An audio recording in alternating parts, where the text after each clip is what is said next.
গাজা আর ফিলিস্তিনের সঙ্গে যুদ্ধ হচ্ছে, লেবানন জড়িয়েছে 1 মাস আগে। তারপরে আমি 1 মাস আগে বলেছিলাম খুব তাড়াতাড়ি ইরান জড়াবে, ইরানও জড়িয়ে গেছে।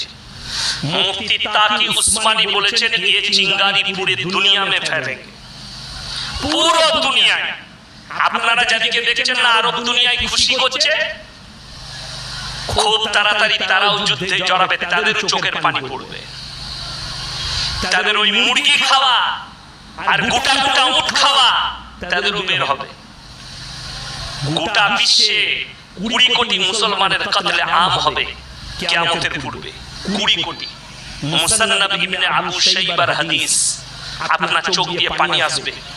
রাসূলুল্লাহ সাল্লাল্লাহু আলাইহি সাল্লাম, সবাই বলুন না সাল্লাল্লাহু আলাইহি সাল্লাম, তিনি বললেন হে আমার সাহাবীরা শোনো, পৃথিবীর মসজিদগুলো মুসল্লিতে ভরে যাবে। জোরে বলুন সুবহানাল্লাহ। কখন? কিয়ামতের পূর্বে।